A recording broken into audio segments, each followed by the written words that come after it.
Hi friends, welcome to Madhu చిట్టి vlogs. ఈరోజు special double ka meetha. ఈ డబుల్ కా మీఠా చాలా టేస్టీగా ఉంటుంది. నేను ఇక్కడ కోవా యూజ్ చేయకుండా ఓన్లీ ఇంట్లో ఉన్న ఇంగ్రీడియంట్స్తోనే చూపిస్తున్నాను. ఈ రెసిపీ ఎలా ప్రిపేర్ చేసుకోవాలో వెయిట్ చేయకుండా చూసేద్దాం. నేను ఇక్కడ మిల్క్ బ్రెడ్ తీసుకున్నానండి.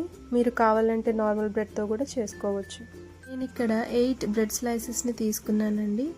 ఇప్పుడు బ్రెడ్కి ఉన్న సైడ్ బ్రౌన్ పార్ట్ని కట్ చేసుకోవాలి. ఇలా చూపించిన విధంగా 4 పీసెస్గా కట్ చేసుకోండి. ఇప్పుడు ఒక గిన్నె తీసుకొని పాలని మరిగించి పక్కనుంచండి. ప్యాన్లో ఆయిల్ హీట్ అయ్యాక బ్రెడ్స్ని డీప్ ఫ్రై చేయాలి. మీడియం ఫ్లేమ్లో పెట్టుకొని వేయించుకోవాలి. ఇలా అన్ని బ్రెడ్ పీసెస్ గోల్డెన్ బ్రౌన్ వచ్చేంత వరకు ఫ్రై చేసుకొని పక్కన పెట్టుకోండి.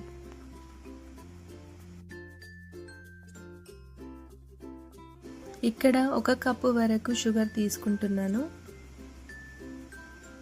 1 కప్పు వరకు వాటర్ వేసుకోవాలి. షుగర్ కరిగిపోయిన తర్వాత యాలకుల పొడి వేసుకోవాలి. ఇక్కడ ఫుడ్ కలర్ వేస్తున్నాను. ఇది కంప్లీట్ ఆప్షనల్ అండి. మీకు ఇష్టం లేకుంటే స్కిప్ చేయొచ్చు. ఫ్రై చేసి పక్కన పెట్టుకున్న బ్రెడ్ పీసెస్ అన్నీ ఇందులో యాడ్ చేయండి.